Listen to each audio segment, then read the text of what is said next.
The sky was clear and blue, and the sun shone brightly over the small city airport. It was the kind of day when people felt alive, watching planes move in the distance and hearing the engines roar across the airfield. Among the small crowd of visitors near the viewing area stood a boy named Jamal. He was just 12 years old, yet his heart carried a dream much bigger than himself. Jamal's eyes sparkled with excitement each time a plane lifted from the runway, climbing higher and higher into the open sky. He pressed his small hands against the fence, leaning forward as if he could fly with the aircraft just by staring hard enough. Every detail fascinated him: the shiny wings, the wheels folding neatly under the body, and the flashing lights blinking against the sunlight. To Jamal, this was not just a routine sight. It was magic. He imagined himself inside the cockpit, wearing a pilot's uniform and holding the controls with steady hands. The thought filled him with joy and purpose, making him forget everything else around him. Jamal often came to the airport alone after school. It was not far from his neighborhood, and he liked walking the short distance with his backpack still on his shoulders. He would sit near the fence for hours, sketching airplanes in his notebook or copying down their model numbers when he could read them. Sometimes other visitors glanced at him curiously, but he hardly noticed. He was too busy chasing his dream in silence. This afternoon, however, felt different. There were more people than usual, and the air seemed heavier. Families gathered with children. Travelers rolled their suitcases, and a few staff members walked briskly in their uniforms. Jamal felt invisible among them, a boy lost in his own world of engines and wings, but his heart was calm, and his mind was full of stories he imagined about each plane. Where was it going? Who was inside? What adventures waited at the other end? He pulled out his notebook, flipping through pages filled with sketches. There were rough drawings of Boeing jets, scribbled names of airlines, and even a few quotes he had copied from aviation books at the library. One line read, "A pilot is born with wings in his heart." Jamal smiled at the words and whispered them to himself like a secret prayer. He knew his dream would not be easy, but he believed it was possible. Just then, a large plane thundered across the runway, and Jamal's whole body seemed to tremble with it. He closed his eyes for a moment, feeling the vibration under his feet.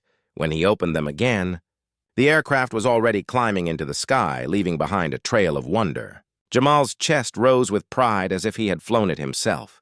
He whispered softly, "One day that will be me."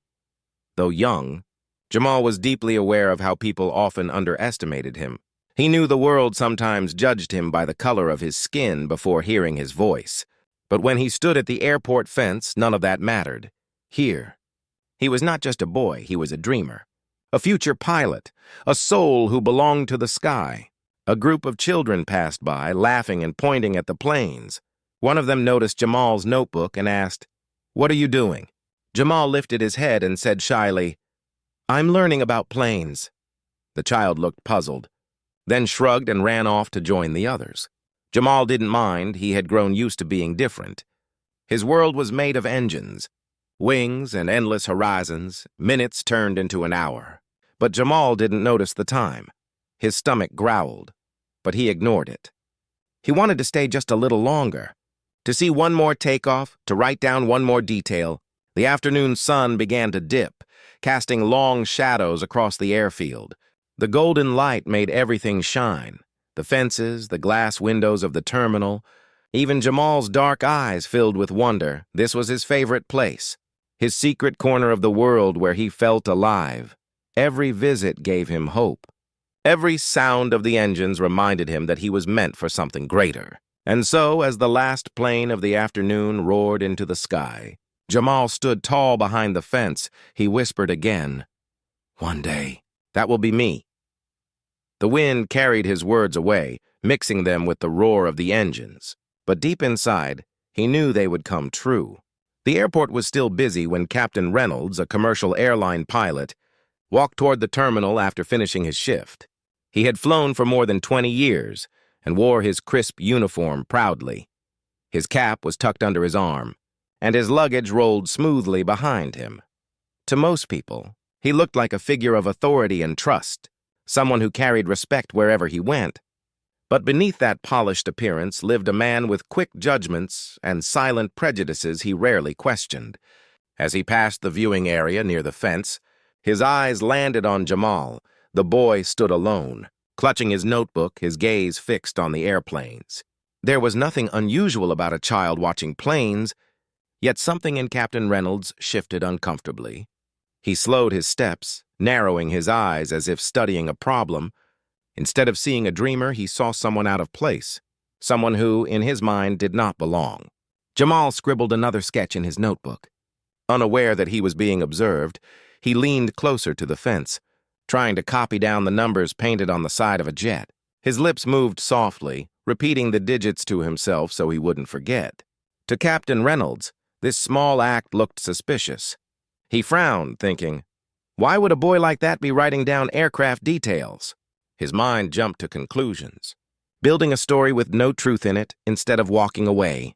The pilot stood still, watching. He noticed Jamal's worn sneakers, the old backpack slung over his shoulder, and his skin darker than most of the children he usually saw at the airport. Bias whispered in his ear, telling him that something was wrong. His chest tightened with irritation, and his imagination grew louder. What if he's planning something? What if he doesn't belong here? The thoughts spun quickly, fueled not by reason but by fear. Jamal, lost in his own excitement, wrote down the model of another plane. His small smile lit up as he turned the page of his notebook. He did not know that just a few steps away, a man was misinterpreting every innocent movement. Captain Reynolds finally shook his head, muttering under his breath, "This doesn't feel right," he said. He reached into his pocket, pulling out his phone. Instead of speaking to the boy kindly or asking a simple question, he chose the harsher path. He dialed the local police within minutes. He was explaining in a low, firm voice, "Yes, this is Captain Reynolds. I'm reporting suspicious activity near the east viewing area. There's a young boy acting strange, writing things down while watching the aircraft. It could be a security risk." The operator on the other end asked a few questions, and the pilot's answers only made Jamal sound more threatening. Reynolds described him as alone, nervous, and taking notes on planes. Each word painted an unfair picture, one that had little to do with truth. As soon as he hung up, Captain Reynolds folded his arms and waited. He felt satisfied. Believing he had done the right thing, in his mind, he had protected the airport and its passengers. But deep down, a tiny whisper of doubt tugged at him. He brushed it away, convincing himself that safety was more important than kindness. He didn't think of Jamal as a boy who loved planes. He thought of him as a problem. Jamal finally looked up from his notebook, stretching his arms after writing for so long. He noticed the tall man in uniform staring at him from a distance. For a moment, Jamal felt uneasy, but he quickly looked back toward the runway. The sight of another aircraft lining up for takeoff pulled his attention again. He pressed his face closer to the fence, excitement bubbling inside him. He never realized that the same excitement was being twisted into suspicion behind his back.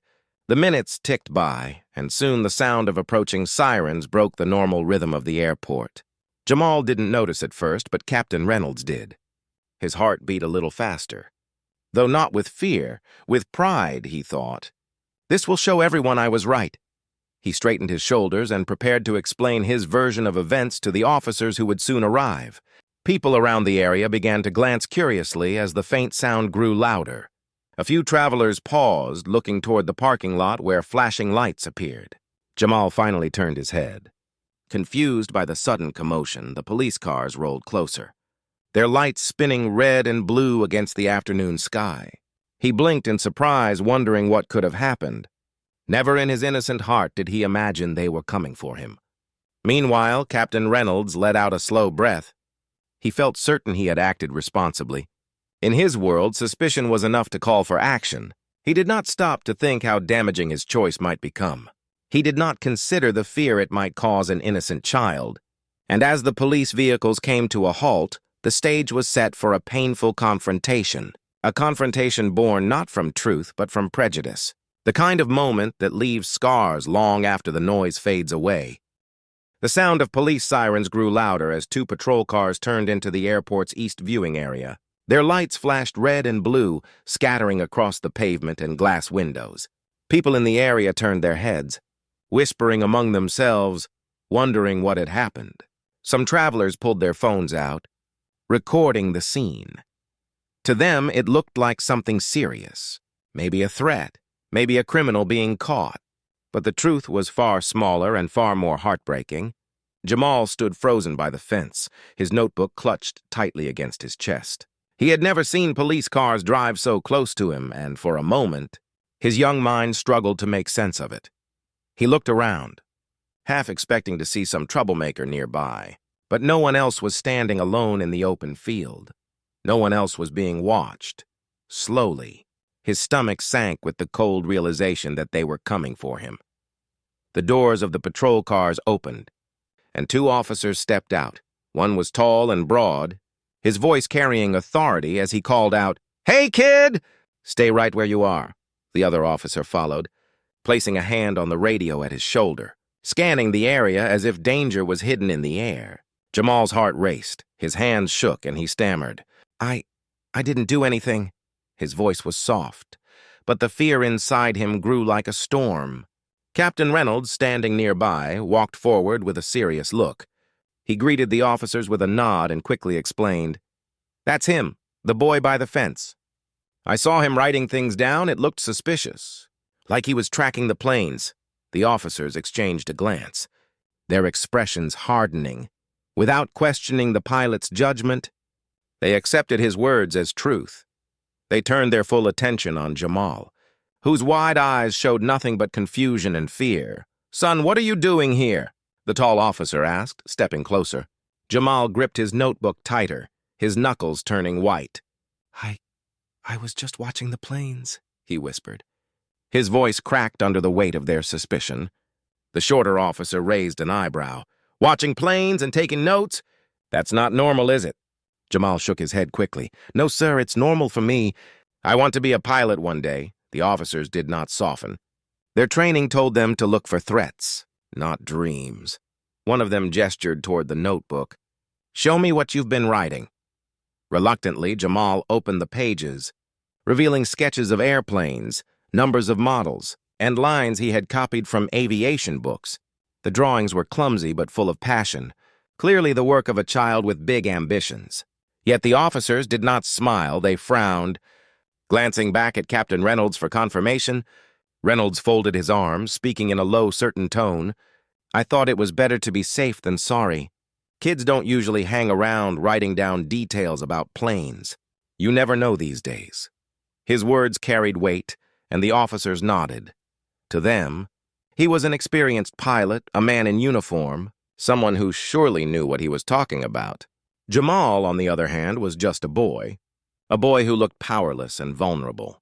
By now, a small crowd had gathered nearby, whispering and pointing. Some people shook their heads. Others lifted their phones higher to record. The flashing lights reflected off Jamal's face, making his tears glisten as they slid down his cheeks. He tried to speak, his voice trembling. "I didn't do anything wrong. Please believe me." But the officers kept their firm stance, questioning him again and again as if he were hiding something dangerous. The tall officer crouched slightly, his face close to Jamal's. "Where are your parents, son? Do they know you're here?" Jamal swallowed hard and answered, "My dad knows. He works with airplanes. He knows I come here sometimes." His words only deepened the tension. The officers exchanged another glance, unconvinced. One of them muttered, "We'll have to confirm that." Jamal's heart pounded faster, the edges of his dream cracking under the weight of suspicion. For the first time in his young life, the airport, his safe place of wonder, felt hostile. The roar of the engines in the distance no longer sounded like music. But like walls closing in, he wished he could disappear, melt into the ground, or run far away. But his feet stayed glued to the pavement. His body stiff with fear all around him. Strangers watched, some with pity, others with judgment. And standing at the edge of the scene, Captain Reynolds felt strangely justified. Believing he had prevented a possible danger, the notebook trembled in Jamal's hands as one officer finally took it from him. He flipped through the pages again, slower this time, his brow furrowed. Even then, He failed to see the innocence, the childish joy hidden in every line and scribble. Instead, he sighed and handed it back, muttering, "We'll wait until his guardian arrives." Jamal exhaled shakily, a small flicker of hope rising inside him. He knew his father would come, and he knew his father would understand. As the officers stood guard and the crowd buzzed with murmurs, Jamal lowered his head. He closed his eyes, trying to block out the stares, the flashing lights, and the heavy boots that had surrounded him. He thought of the planes again, soaring high above. Free from the chains of prejudice, for a moment, he wished he could sprout wings and fly away, far beyond the reach of suspicion, but he remained on the ground. A boy caught in the middle of fear and misunderstanding, and as the sun dipped lower, painting the runway gold, the weight of the moment pressed deeper into his young heart. Police and suspicious activity, his heart tightened. He knew immediately that the situation wasn't about safety, it was about perception. And when perception mixed with prejudice, it was his son who paid the price. Mr. Harris walked briskly toward the scene, his polished shoes clicking against the pavement. His eyes locked on Jamal, who stood clutching his notebook, tears streaking his cheeks for a moment. The father's breath caught in his chest.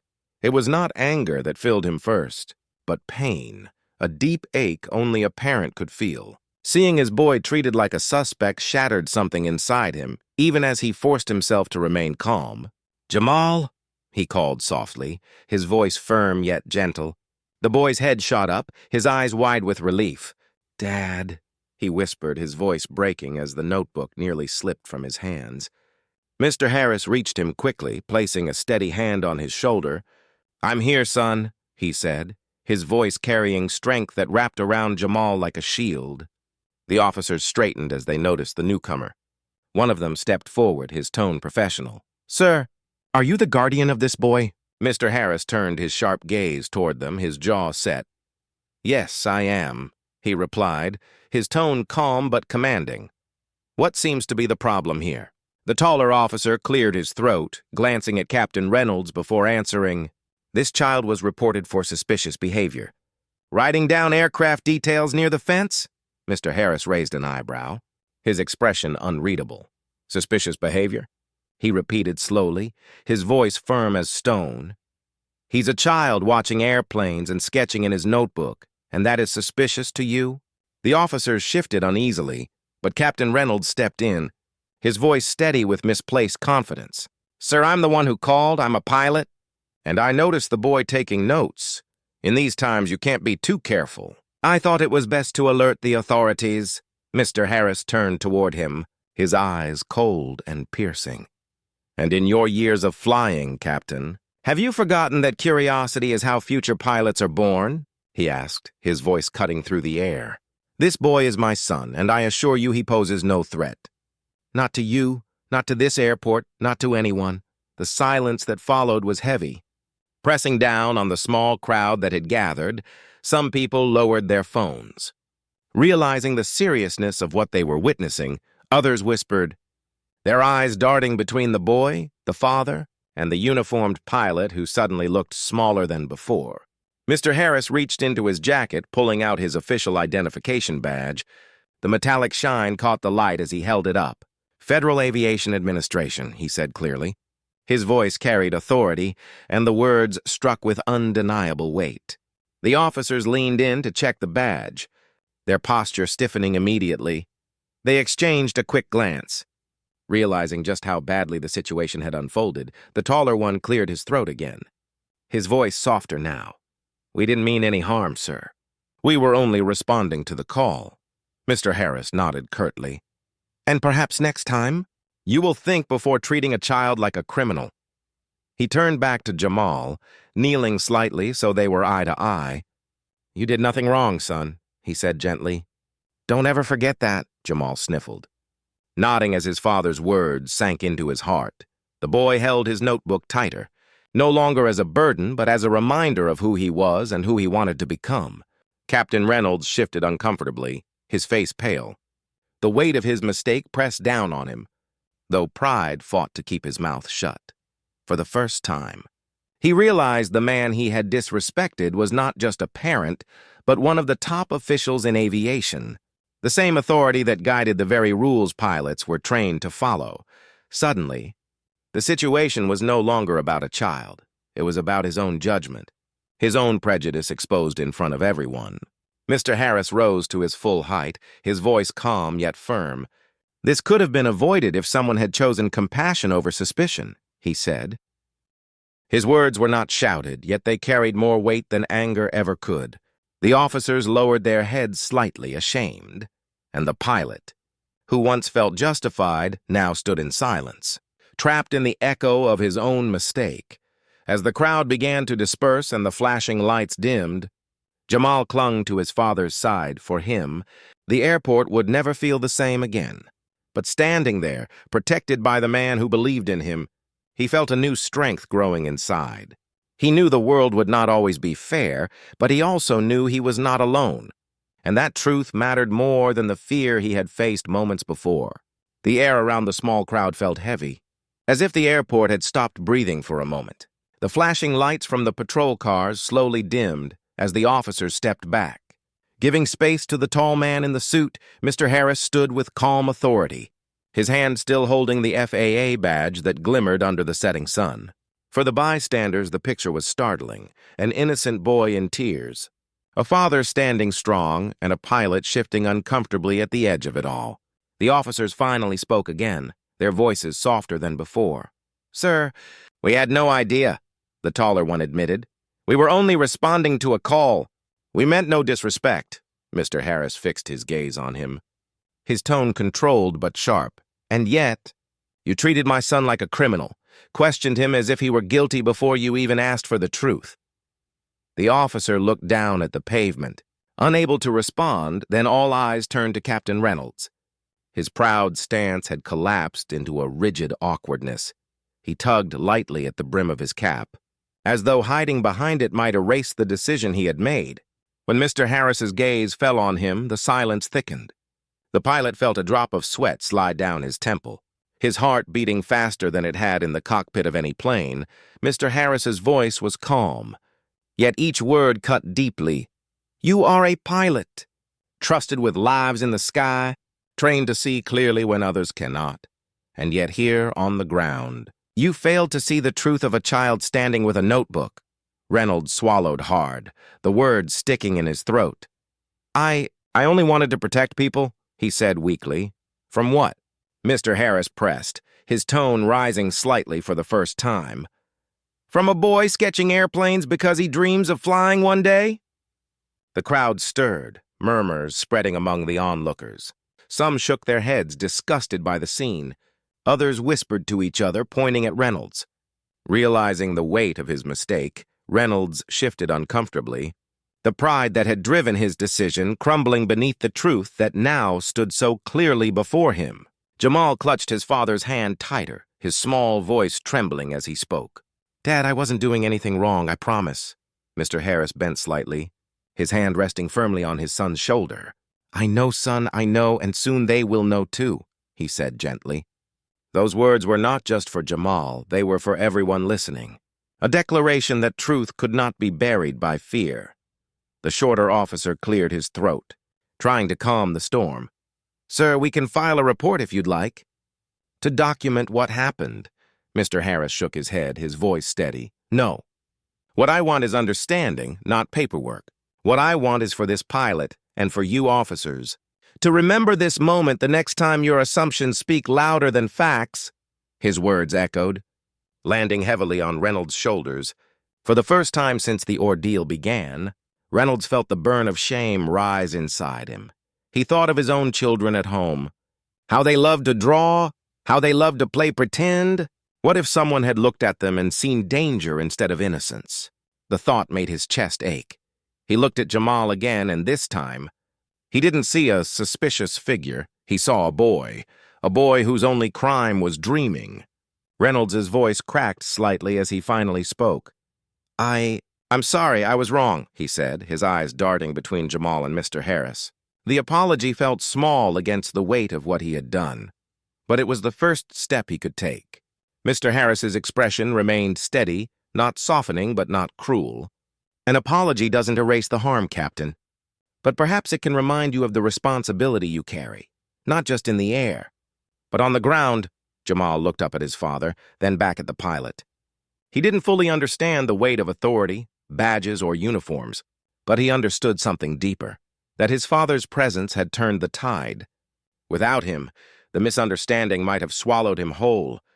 Now, standing at his father's side, Jamal felt a new strength, a quiet fire inside that whispered he would rise above this moment. The officers shifted, clearly wanting the scene to end. One of them nodded quickly. "We'll clear the area, sir," he said. Stepping back toward the patrol car, the crowd slowly began to disperse, though some lingered, still watching with wide eyes. For them, it was a story they would remember, a story of bias and its consequences. For Jamal, it was something far deeper. It was a lesson carved painfully into his memory. Mr. Harris placed his hand firmly on his son's back, guiding him gently toward the car they had arrived in. "Come on, son. Let's go home," he said softly. Jamal nodded, though his eyes stayed fixed on the planes in the distance. Even after all that had happened, the roar of the engines still called to him. The dream had not died. It had only grown stronger, fueled now by the need to prove that nothing, not suspicion, not prejudice, could keep him from the sky, behind them. Captain Reynolds remained standing in silence, the weight of his regret heavier than the luggage he pulled through airports every day. He knew this moment would follow him, a reminder of how quickly judgment could turn into injustice. And though he had spent years in the sky, it was on the ground that he had learned his hardest lesson. The police cars had already pulled away, their flashing lights fading into the distance. The crowd that once gathered slowly scattered, their whispers still lingering in the air like smoke after a fire. Only a few people remained, quietly watching the scene, knowing they had witnessed something unusual, something powerful. In the middle of it all stood Mr. Harris with his son by his side, and the uneasy figure of Captain Reynolds standing a few steps away. The silence between them was thick, broken only by the hum of engines from planes preparing for departure. Jamal kept close to his father, his small hand gripping the sleeve of the navy blue suit as though it were his lifeline. His eyes were red from crying, but behind them burned a spark of determination. He wanted to understand why people looked at him differently, why his simple love for planes could be twisted into suspicion. And in that silence, he turned his gaze up to his father, searching for answers. Mr. Harris placed a steady hand on Jamal's shoulder, his expression calm yet firm. He then looked directly at Captain Reynolds, whose face carried both embarrassment and guilt. For a long moment, the two men stared at each other, the father representing truth and dignity, the pilot carrying the weight of his mistake. Finally, Mr. Harris spoke, his voice low but powerful. "Do you understand what you did here today, Captain?" he asked. Reynolds opened his mouth, then closed it again. His throat felt dry, his words heavy. I thought I was protecting people," he managed. Mr. Harris's eyes narrowed, but his tone remained steady. "You thought wrong? What you did was judge a child before knowing the truth. You saw suspicion where there was only curiosity, and you chose fear over fairness." The pilot looked down at the ground, shame washing over him, every word cut deeper. Not because they were harsh, but because they were true, Mr. Harris continued, his voice carrying the authority of a man used to being heard. "Children like my son should be encouraged to dream, not punished for it. His notebook holds sketches and notes, not danger. But you chose not to see that." He paused, letting the words sink in, then added, "That choice could have left scars deeper than you realize." Jamal shifted slightly, his notebook still clutched tightly to his chest. His father noticed and gently nodded to him. "Show him, son." With hesitant fingers, Jamal opened the worn notebook, revealing pages filled with airplanes, diagrams, and short lines he had written about his dream to fly. The boy's small voice spoke softly, but each word carried honesty. "I just want to be a pilot like you," he said. Looking up at Reynolds with wide eyes, the statement struck the pilot harder than any reprimand could. Reynolds blinked, his chest tightening as he stared at the drawings. Each one was rough but full of passion, proof of the boy's love for aviation. He thought back to when he was Jamal's age, dreaming of the sky, sketching planes in his own notebooks. But somewhere along the way, he had lost that innocent vision. Replaced by caution, suspicion, and blind prejudice, the realization was painful. And for the first time that day, his eyes softened. "I see," Reynolds said quietly, his voice breaking. "I see now that I was wrong." Mr. Harris did not smile, but he gave a small nod. "Recognition is the first step," he replied. "But what matters most is what you do next. Will you carry this mistake forward as shame? Or will you let it teach you to see better?" The pilot swallowed hard, his head hanging lower. "I'll learn," he said simply. The words quiet but sincere.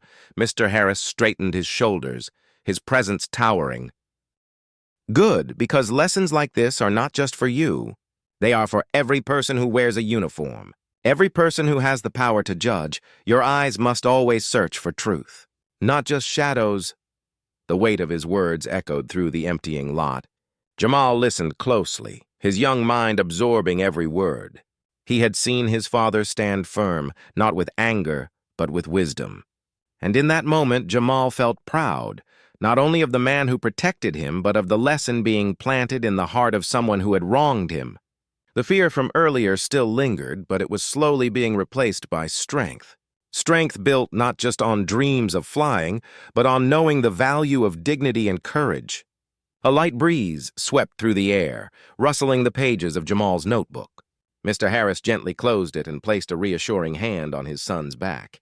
He then looked at Reynolds one last time, his tone calm but unyielding. "Remember this moment, Captain. Let it change you, because the world doesn't need more suspicion. It needs more vision." Reynolds nodded slowly, his throat too tight to speak further. The lesson had been delivered, not in anger, not in shouting, but in truth. It was the kind of truth that pierced deeper than punishment, the kind that lingered in memory, shaping choices for years to come. As Mr. Harris guided Jamal back toward their car, the boy glanced once more at the planes overhead. Their wings glistened in the fading sunlight, carrying a promise that no prejudice could take away. And though the day had scarred him, it had also given him a gift, a reminder that his dream was bigger than fear, and his father's wisdom would always guide him. The sun dipped lower over the horizon, painting the runway in shades of gold and orange. The air was cooler now, the long day at the airport slowly coming to an end. Jamal walked beside his father, still clutching his notebook tightly, the weight of the afternoon heavy in his young heart.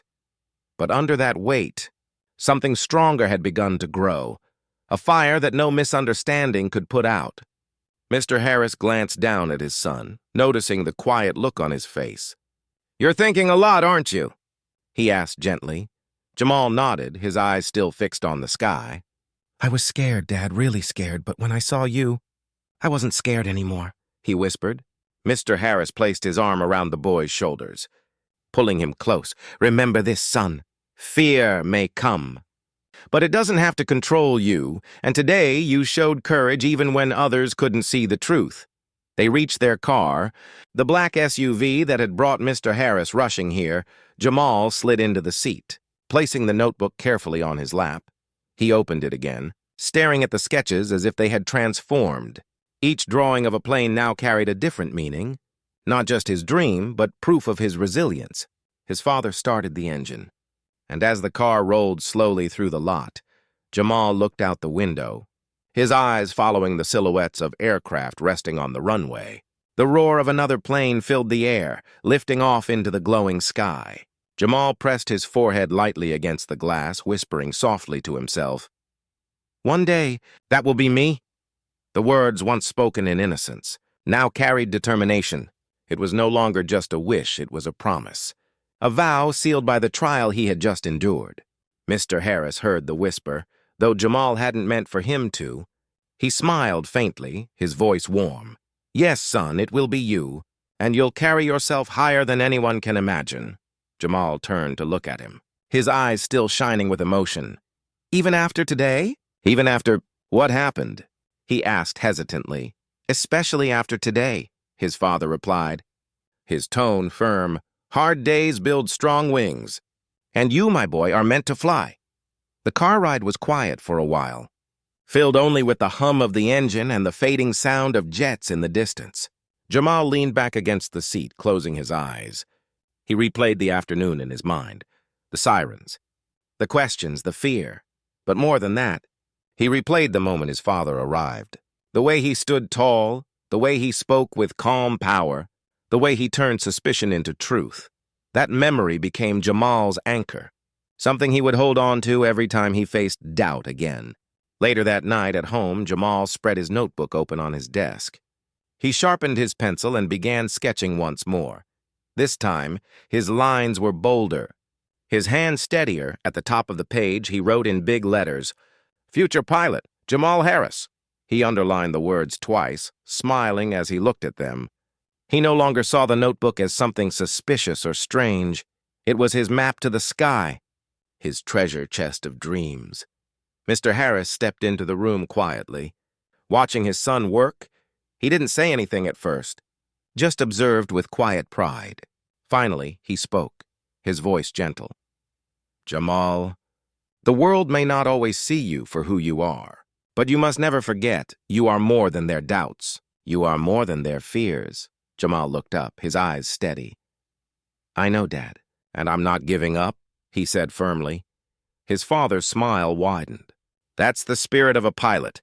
The days turned into weeks, and the memory of the airport incident began to fade from the public's eye.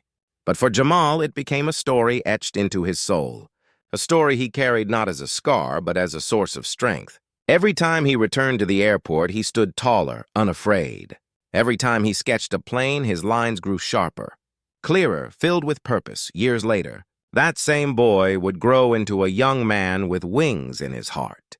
He would study harder than most, push past every obstacle, and remember that sunny afternoon not as the day fear tried to stop him, but as the day he chose to rise. And one day, when he stepped into the cockpit for the first time as a pilot in training, he would whisper the same words he had carried since childhood. "One day that will be me." And at last it would no longer be a dream. It would be reality. But on that quiet night, sitting at his desk with pencil in hand, Jamal didn't need to think that far ahead. He only needed to know one thing, that his dream was still alive. Brighter than ever, the airport may have seen him as suspicious once, but he knew the sky itself saw him as worthy, and no suspicion, no prejudice, no misunderstanding could ever ground the future he was meant to live.